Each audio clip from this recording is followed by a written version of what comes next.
자, 안녕하세요.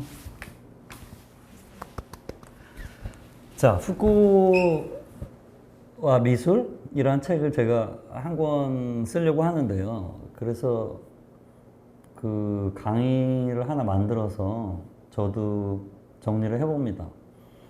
그러니까 여기 이 바탕화면 혹은 자료화면에 지금 뜨고 있겠지만 그 서강대 서동욱 선생님, 들레 전공하신 서동욱 선생님이 미술은 철학의 눈이다 이런 책을 엮어서 내셨는데, 그게 이제 프랑스 철학회에서 발표한 여러 선생님들의 논문을 모은 거예요. 거기 제가 후코와 마네, 후코가 다룬 마네 편을 썼죠. 근데 저는 그게 학회에서 발표한 거라서 되게 전문적으로 복잡하게 어렵게 썼거든요.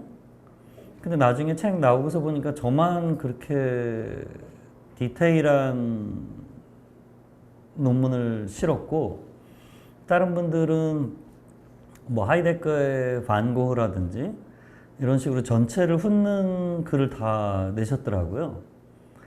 그래서 뭐 제가 엮은 건 아니고 다른 분들 글을 책이 나오기 전까지는 못 본 상태였는데, 그걸 보고 그 책 나온 지 지금 꽤 됐는데, 몇 년 됐는데 혼자 생각을 했죠.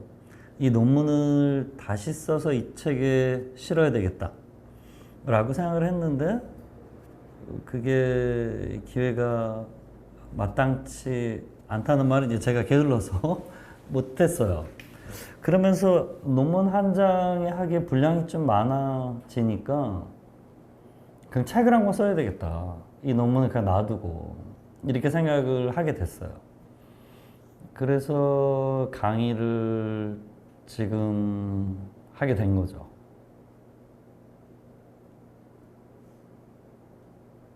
그 미술은 철학의 눈이다라는 책은 뭐 제가 쓴 글이 들어가 있어서 좀 그렇지만, 제 글은 너무 테크니컬한 글이라고 할까?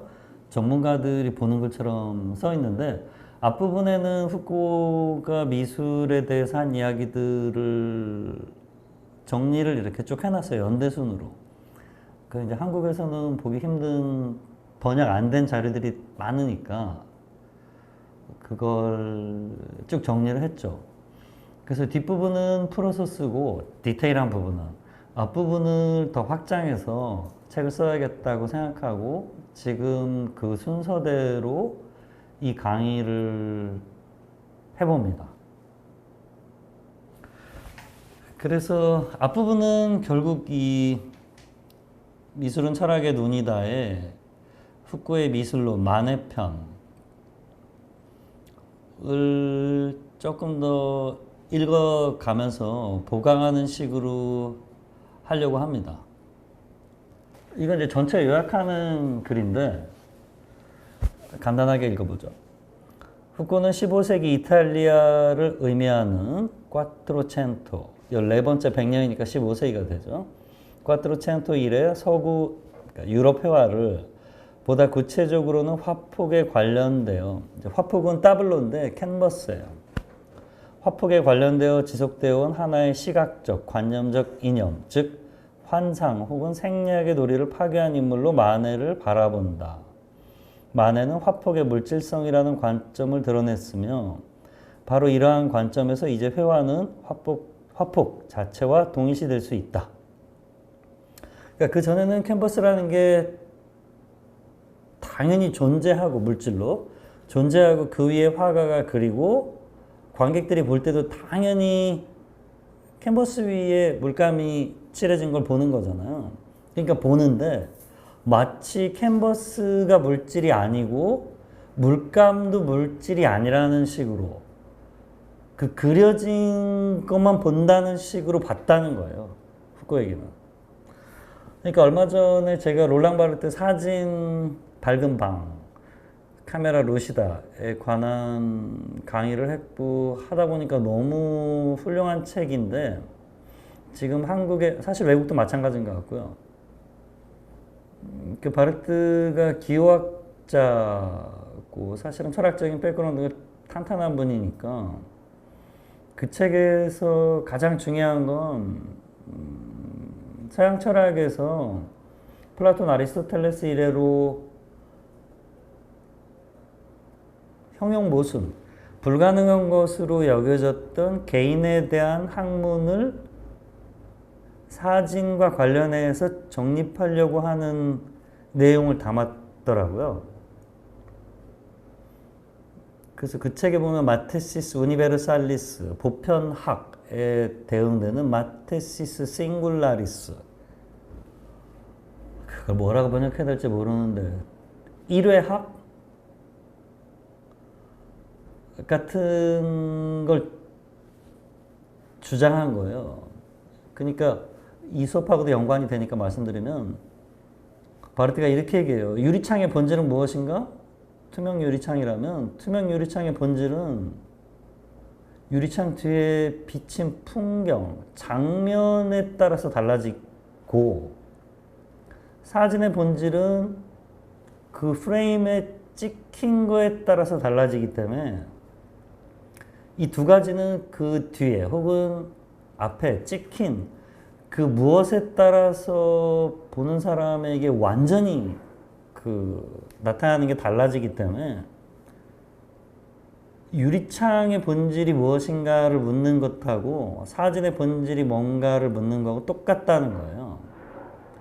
그러니까 사실은 유리창과 사진이 종이고 혹은 플라스틱이거나 유리인데 혹은 나무 창틀인데 그게 없다는 듯이, 그러니까 여러분이 지금 이 강의를 들으신다면 스크린에 어떤 형식으로든 모니터 스크린에 띄워져 있건 벽에 비춰져 있건 할 텐데 마치 그게 물질이 아니라는 듯이 저의 손이나 소리, 목소리만, 얼굴만 보실 거거든요. 그러니까 이게 바르트는 이상한 일이라는 거예요.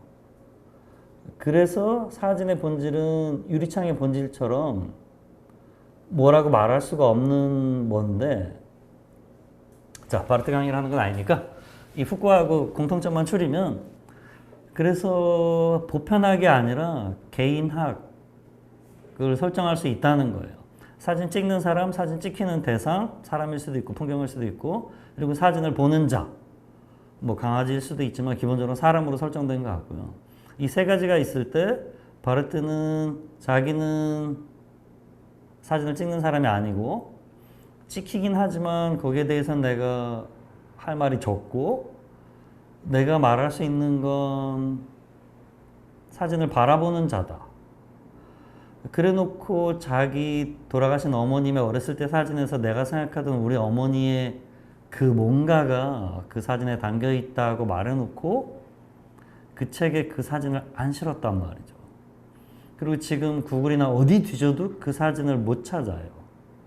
근데 전 그 책을 다 읽고 나니까 불하고 영어하고 한국어하고 비교하면서 강독했는데 해설서를 쓸 겁니다. 제가 쓴 미셸 푸코의 광기 역사 같은 딱 그런 해설서를 쓰려고 하는데 같은 출판사에서 나올 거예요. 세 창. 근데 다 읽고 나니까 바르트가 스튜디움은 꼭 락강의 상징계 같은 거고, punktum은 락강의 실제계 같이 꼭 보이는데, 여하튼 그게 punktum, 포인트, 나를 찌른다는 거라서 내가 원컨 원치 않건 나한테 말을 거는 사진이라는 거예요. 근데 그건 나한테만 말을 걸기 때문에 마치 5곡의 음악을 듣고 내가 좋았는데 그 곡이 다른 사람이 반드시 좋지 않듯이, 혹은 5명하고 데이트를 했는데 그 중에 한 명에게 내가 완전히 꽂혔다고 할 때 그 한 명에게 모든 사람이 단적으로 네가 꽂히지 않듯이, 그러니까 어떤 사진을 볼 때 우리 엄마의 그 사진은 나한테 something, 무엇인가인데 그게 당신한테는 아무 의미도 없을 거기 때문에 그 사진을 여기 그런 말은 안 했지만 안 실은 거예요. 그리고 그게 맞다고 생각해요. 그 사진 봐봤자 그냥 오빠하고 찍은 사진이라고 하니까 뭐 10살 이전인 것 같은데 어린애 둘이 온실에 서 있구나. 그게 끝이죠. 저한테는. 아무 의미도 없죠. 근데 만약 그게 저희 어머니와 저희 큰애 삼촌이라면 저희 어머니도 돌아가셨으니까 그 뭔가 완전 달라지겠죠. 저한테. 근데 여러분한테는 또다시 큰 의미가 뭐 있을 수도 있지만 결국 모르는 분의 사진을 보는 거고 이런 이야기를 해요. 근데 중요한 건 지금 따블로 캔버스 얘기를 하다가 이야기를 한 건데 롤랑 바르트는 1918년생이고 후코는 1926년생이에요.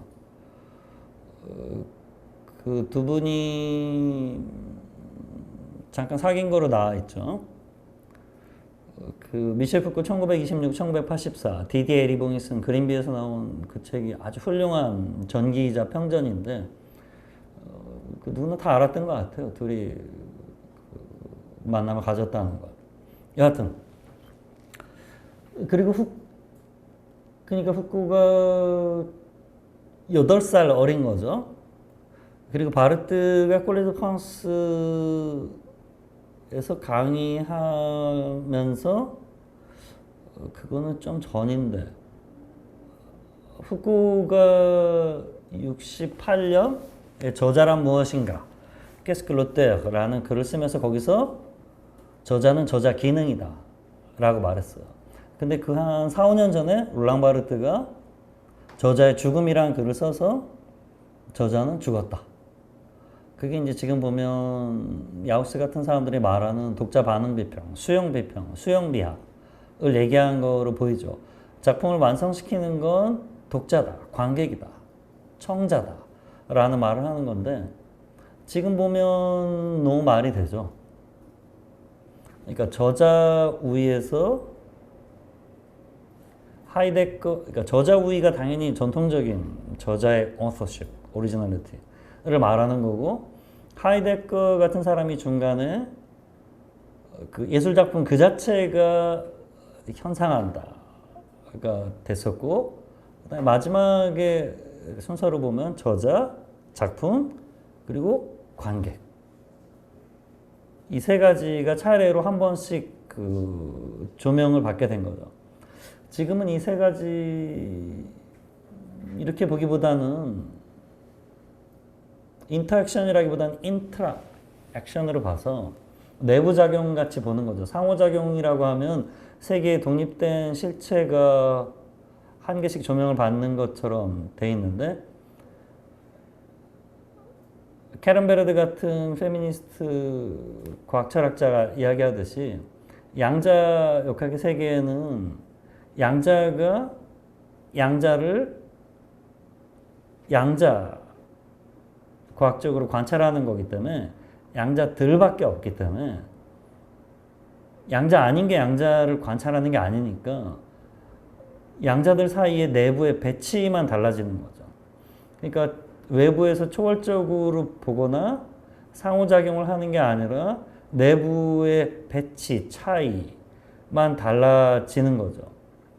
이게 스피노자가 들레즈의 그 내재성의 철학을 말하면서 내부에 있어서의 차이, 뭐 정확히는 차이화 작용, differentiation, 미분화 혹은 차이화라고도 부르는데 그런 식으로 보는 거죠. 여하튼 돌고 돌아서 마네가 한 일은 일단 후코의 말을 읽어보죠. 마네는 화폭의 물질성이라는 관점을 드러냈다. 바로 이런 관점에서 이제 회화는 화폭 자체와 동일시될 수 있다. 기존의 회화 이론에서 화폭은 관객들이 보고 있지만 보지 못하는 것, 혹은 보이지 않는 것으로 생각해야 할 그 무엇, 존재하지만 존재하지 않는 것으로서 화폭이 인식됐죠. 그러니까 쉽게 얘기해서 지금 미대를 다니거나 미학 이론을 공부하면 엄청나게 많이 듣는 일본어가 물성이라는 거예요. 물성이 물질성인데 materiality. 물질성이라는 건 matter잖아요. matter라는 건 form이 아니라는 거예요. form이 플라톤이 얘기한 에이도스의 영어 번역이에요. 형식이니까 형상, 형식. 여기서 형상이라는 건 그 상자가 서로 상자를 쓰는데 이 경우에는 모습이라기보다는 모델. 불교에서 나온 말이라서 일본말로 아마 그렇게 번역한 것 같은데 그 형태할 때 그 형자에다가 서로 상자를 쓰는데 이 상자가 모델. 그래서 뭐 아상에 집착한다 라고 할 때 그런 상자를 쓴단 말이에요. 내가 있는 줄 안다 같은 식으로. 그래서 형상이 형식인데 그게 에이도스란 말이에요. 이게 파괴됐을 때 폼이 파괴됐을 때 폼의 형용사가 불어로 포르멜인데 그게 파괴됐을 때 앵포르멜이라고 부르는 거예요. 앵포르멜. 그래서 그걸 비정형이라고 하죠. 근데 레비나스 같은 사람은 존재에서 존재자로 같은 1942년에서 45년에 쓰고 47년에 발표한 존재에서 존재자로에서 데포그마스용이라는 말을 썼죠. 그거는 탈정형이겠죠. 근데 앵포르멜이라는 말 자체도 1951년인가 2년인가 프랑스의 그 비평가가 만든 말이기 때문에 레비나스가 1940년대 초중반에 데포멜 혹은 데포그마시온, 디포메이션 이라는 말을 할 때 그게 나중에 50년대에 앵포르멜이라고 이름 붙은 그거하고 똑같은 함축을 갖고 있어요. 핵심은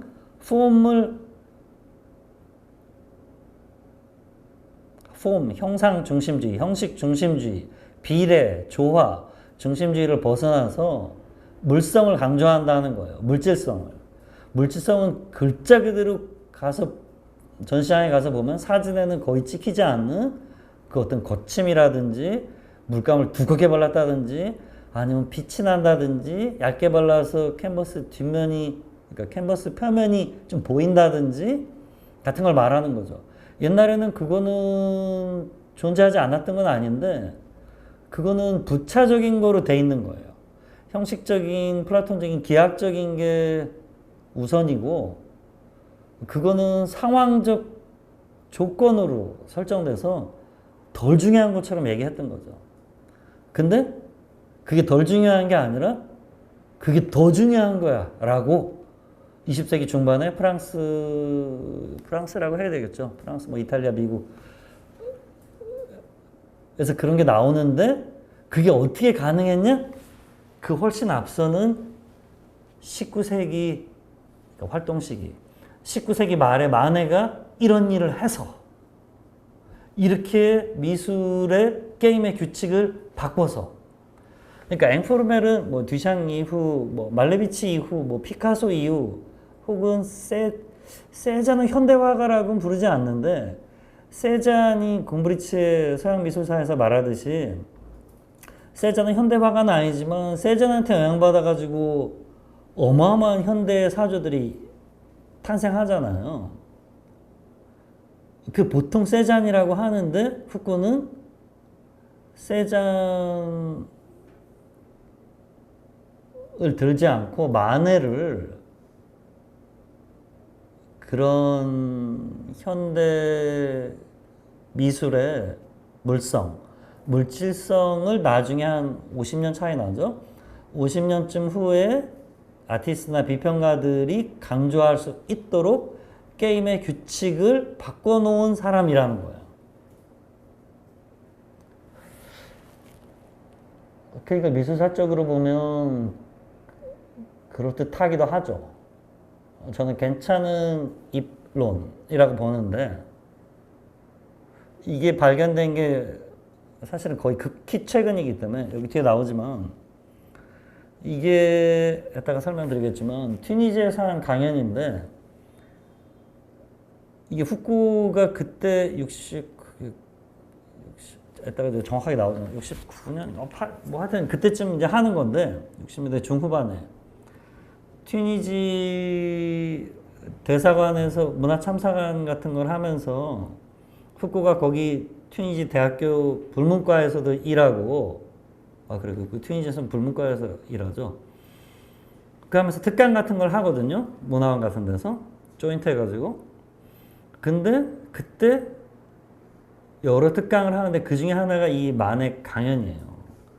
근데 이게 그때쯤 되면 후쿠오카 말가삼을 쓴 이후로 해가지고 유명해져서 후쿠오카 강의하면 녹음기들이 돌아가고 있어요. 그 당시 녹음기는 있으니까 당연히.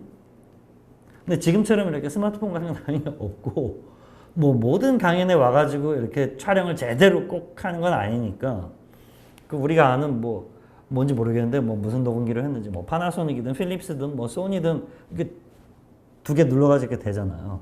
녹음을 했는데 이게 옛날에 60년대이기 때문에 120분짜리 테이프 같은 게 없어요. 카세트 테이프가. 뭐 릴로 돌아가는 것도 아니고. 그래서 카세트 테이프인데 보통 60분, 그러니까 한 면 30분. 혹은 90분짜리가 있는지 모르겠어요.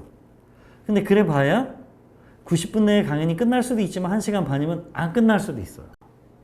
그리고 1시간 반짜리 강연이면 혹은 1시간 40분 했다.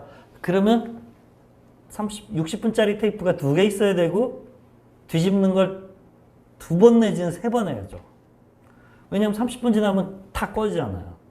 그러면 그 이제 강연하는 사람이나 듣는 사람한테 민폐지만 가가지고 누가 이렇게 해갖고 뒤집어서 탁 끼고 다시 탁 닫고 녹음을 다시 눌렀겠죠. 그리고 30분 후에 또 끝나면 이번엔 카세트 테이프를 바꿔 꼈겠죠. 그래서 남아있는 테이프가 있었는데 이게 끝에가 잘렸어요. 그래서 이거는 이제 후쿠오카가 유명하니까 녹취를 한 걸 전사를 해가지고 타이핑을 뭐 했겠죠. 해서 풀었어. 근데 끝이 잘려 있어.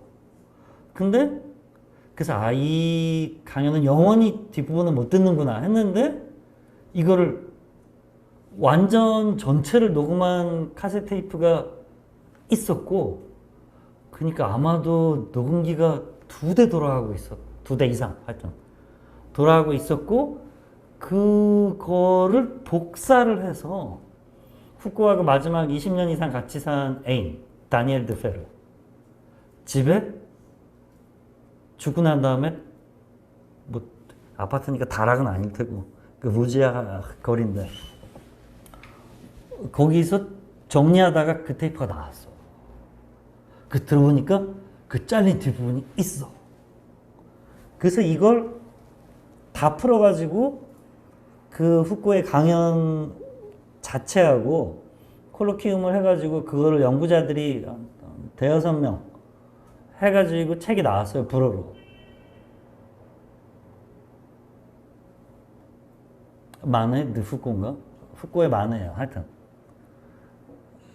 근데 그러니까 이런 그 당시 녹음할 때 상황이 어땠다 이런 거 빼고는 그 콜로키움에 나온 그 논문들은 안 보셔도 돼요. 그 이제 우리나라의 심사강 선생님과 김혜리 선생님 두 분이 루트르망이 한 것 같은데 제 기억에. 하여튼 심사강 선생님이 너무너무 훌륭한 후쿠오 번역을 해주셔가지고 저도 몇 개 하긴 했지만 너무 감사하게 생각하는데 그 프랑스에서 나오고 얼마 있다가 바로 나왔어요. 그 번역이 되게 좋은 번역이고 책도 뭐 무난하게 이쁘게 잘 나왔죠. 그래서 그 내용을 제가 정리한 거예요. 그래서 다시 읽어보면 이처럼 만해는 화폭이라는 부정적 한계를 긍정적 조건으로 변형시킨 거고 이는 다름 아닌 오늘날의 현대미술을 탄생시킨 조건이 되었다. 현대미술 자체라기보다는 현대미술을 탄생시킨 조건 중에 하나가 됐다는 거죠. 이 글에서 만해는 더 이상 이른바 미술사가들의 만해, 곧 단순한 인상주의, 근대 화가로서의 만해가 아니라 후쿠오의 만해, 곧 현대 회화의 물질적 조건을 선취한 화가로서 등장한다. 그렇게 보는 거죠. 자, 이거는 지금 이 논문 전체 내용을 이렇게 축약한 거라서 꼭 바로 이해가 안 됐어 하실 수도 있는데 이해 안 되셔도 돼요. 그냥 뭐 이런 이야기가 나왔었어. 캔버스 나왔었고 뭐 물질성, 물성 같은 얘기 나왔고 캔버스가 분명히 물질인데 꼭 못 보는 것처럼 그 위에 그려진 그림처럼 캔버스의 본질이 꼭 유리창의 본질처럼 캔버스라는 거 마치 존재하지 않는다는 듯이 서양 회화, 유럽 회화에서 15세기 이후에 그렇게 해왔다는 거예요. 거기에 대해서는 김현이 시칠리아의 암소나 미셸 푸코의 문학 비평에서 너무나도 훌륭하게 정리를 하고 있기 때문에 그거 제가 마지막 시간쯤에 이거 다 읽으면 뭐 책에는 늘 건데 그 정리해서 같이 알려드릴게요. 그러니까 한국의 푸코를 가장 먼저 소개한 분들이 몇 분 계시지만 박정자 선생이 성의 역사를 70년대 말에 뭐더라? 성과 인간인가? 하여튼 기억이 잘 안 나는데 그런 제목으로 번역을 한번 했어요. 그 70년대 말이니까 그게 정말 최초 중에 최초예요.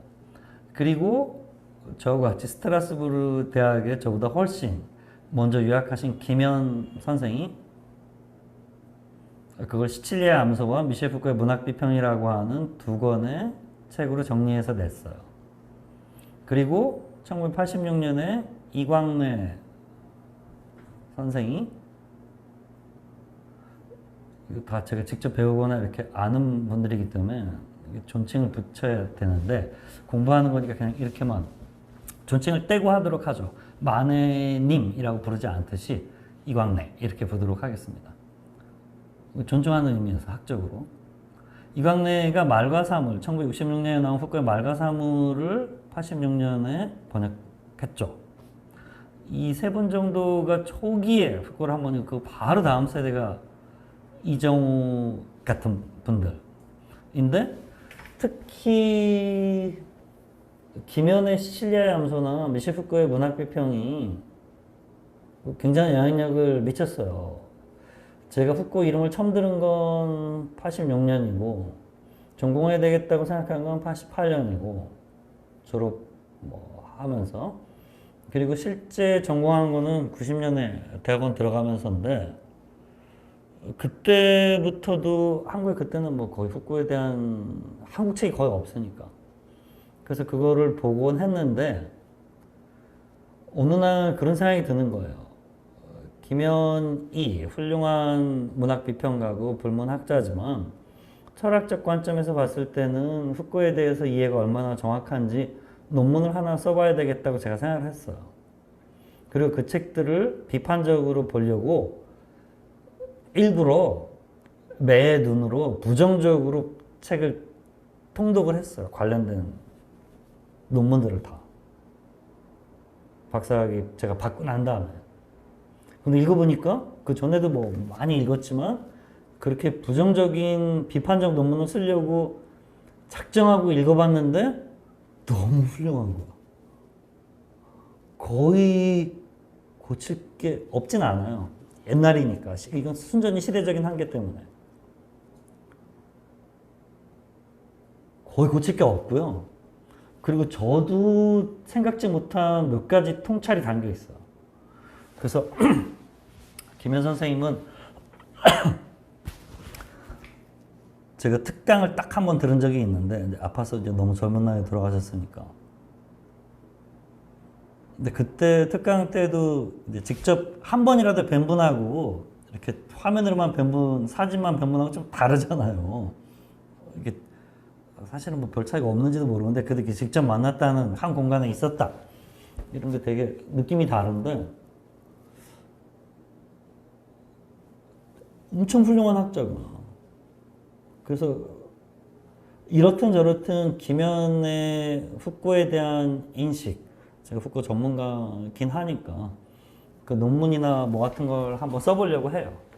그런 걸 정리해 주는 게 뒤에 공부하시는 분들한테 큰 도움이 되죠. 가이드를 제공하니까. 뭐 그 가이드가 말하자면 쉘파 같은 건데 그 쉘파가 모든 걸 다 아는 것도 아니고 꼭 옳은 길만 가는 것도 아니지만 그 등산가들은 평생에 에베레스트 한두 번 올라가는데 그 쉐르파라는 분들은 뭐 거기서 태어나서 뭐 몇 번씩 막 올라가잖아요. 그러니까 그 산의 지도를 잘 아는 거죠. 매돌에 여기 가면 크레바스 때문에 위험하고 뭐 이런 걸 아는 거죠. 그런 가이드를 해 드릴 수는 있죠. 그래서 이게 후쿠오가 쓴 용어를 제목을 그대로 딴 거예요. 후쿠오의 만해, 현대 회화의 물질적 조건을 선취한 화가. 핵심은 현대라는 단어. 영어로 치면 컨템퍼러리인데 꽁땅뽀항. 그러니까 영어하고 불어는 모던이 근대고 꽁땅뽀항, 컨템퍼러리가 콘템푸스, 같은 시대, 동시대, 현대라고 돼요. 근데 독일어는 근대가 노이자이트고 노이자이트리히, 근대적 이고 현대가 모데른이거든요. 그러니까 영어하고 불어에서는 스펠이 뭐 이가 붙거나 떨어지지만 스펠이 같은데 영어와 불어에서는 모데른이 근대인데 독일어에서 모데른은 현대가 되는 거죠. 그래서 이 모데른이라는 단어나 모데르니테, 마더너티 혹은 디모데르나라는 단어들을 한 단어로 번역할 수가 없어요. 이게 상황에 따라서 근대나 현대 혹은 현대성. 그러니까 네 가지를 후쿠오한테는 상황에 따라서 다르게 번역해야 돼요. 근대, 근대성, 현대, 현대성. 그래서 그게 제 박사학위 논문이 미셸 후쿠오와 현대성이라서 이 네 가지를 구분한 거예요. 그게 이제 그린비 출판사에서 지금 제가 번역하고 있는데 올해 나올 겁니다. 일단 지금 2023년 7월인데 8월에 제 논문집 지금 다 뽑아보니까 후쿠 제가 등재 후보지에 35편인가 실었던데 그 중에 후쿠 논문 한 30편 되는데 그거 다 묶어가지고 한 권에는 너무 두꺼워서 한 권으로 못할 것 같고 두 권으로 내려고 해요. 그것도 순전히 제가 게을러서 못했는데 그린비 사장님이 막 쫓아다니시면서 해주셔가지고 열심히 하고 있습니다.